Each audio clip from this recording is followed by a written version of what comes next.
Let's talk to Dr. Rakib Ehsan, social policy analyst and author, of course. Rakib, very good morning to you. Morning, Mike. How are you? Yeah, very good indeed. I was watching some footage this morning of these one of these dinghies arriving, which was so large it looked like it had about 50 or more people on it.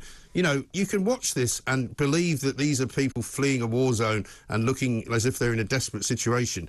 And you can believe that if you want. But basically, what this is now is a very lucrative business for an awful lot of people who are making an awful lot of money. And it's very obvious that it's a very well-run and very efficient system for getting from point A to point B. I was sort of only half joking this morning when I said this is actually probably the most efficient way to get to Britain. Well, Mike, I absolutely agree with you. What we have is a cross-national people smuggling infrastructure, which makes a great deal of money in terms of facilitating these journeys. Ultimately, facilitating the journey for thousands of people now who illegally enter the UK. And it is right that we use the term illegal because they're not following the legal processes when it comes to relocating to the UK. And I think that you make a really good point there, Mike, about, you know, to what extent are they truly fleeing violence and persecution? A notable chunk of the illegal migrants that are illegally entering the UK via the English Channel originate from Albania. Yeah. Albania has not experienced conflict since the 1997 Civil War. Exactly right. And, I mean, we're looking at the numbers here. The previous highest daily number was 1,185. That was on November the 11th, 2021. But this year, before now, it was 696 on August the 1st. That's more or less been doubled by the numbers that came on Monday. Well, it's remarkable, and the latest figures suggest that on Monday, the number of people who crossed into the UK via the Channel was 1,295. There's villages and civil parishes across the country that nowhere near have that kind of population. That's the truth of it. And I think that there's a region of 25 boats, I think 27 boats to be exact, which were intercepted. This is absolutely remarkable. We do have a failing border security system, and the UK government, they're talking about having these advanced. Apparently, it's been reported they're having advanced talks with 5 more African countries, looking to negotiate some kind of Rwanda-style deal. But the reality is, Mike, the UK-Rwanda migration partnership has been anything but successful.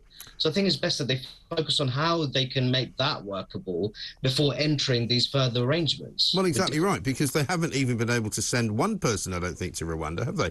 They had a plane ready to go. It started with 30, it got down to 11, eventually got down to, I think, 1, and even that person did not even eventually go to Rwanda. So as long as the ECHR seems to be still in commission, the European Court for Human Rights, none of that is going to change.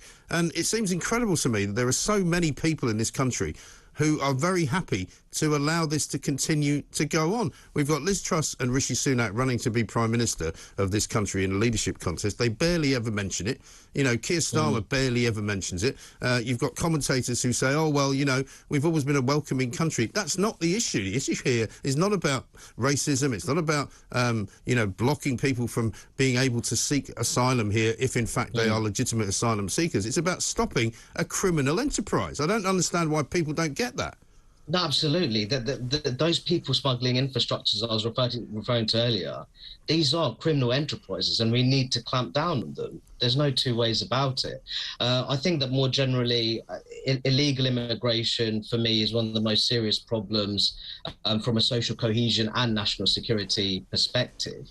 And I think, of course, Britain historically has been a very welcoming and generous-spirited country when it comes to rehoming the world's most persecuted peoples.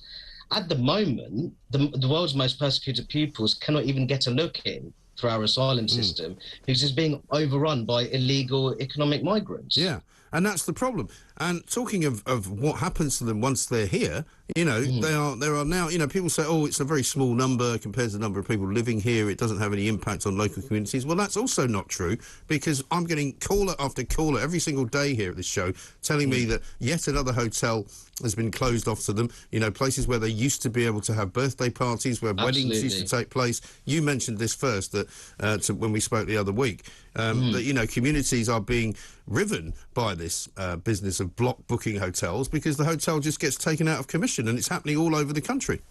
Absolutely. And I'd make the point, Mike, we don't have a very fair system when it comes to dispersing refugees and asylum seekers across the country. No. It's relatively poor communities that disproportionately bear the brunt of that rehoming process. And as you say, when it comes to accommodation for those who are illegally entering Britain, much of that is taking place in local communities which are now being deprived of hotels, for example, that would act as a hub for considerable social interaction, as you said there. Those sort of family-oriented, community-spirited events, birthday parties, wedding receptions, even wedding anniversaries. Now people are being deprived of those facilities, you could say, within those local communities, and that's going to undermine social cohesion in many parts of the country, Mike. Absolutely right. And it gets worse and worse and worse with every passing week because, 5,000 people in 1 month alone now. We've still got, 4 or 5 months to go till the end of the year. We're up at 25,000. We could reach 50,000.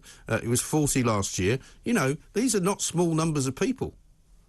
They're not. They're not small numbers of people at all. And I think that when we're looking at what should have been this government's post-Brexit programme, border security should have been at the heart of that. And of course, there are domestic obstructionists. You referred to them earlier in our conversation.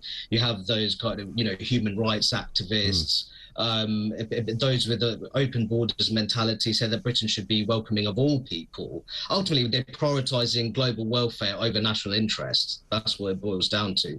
I understand that, but governments are ultimately going to be rated by their performance in key areas of public policy. Yeah. And at the moment, we have a Conservative government with a handsome parliamentary majority, which is simply not delivering.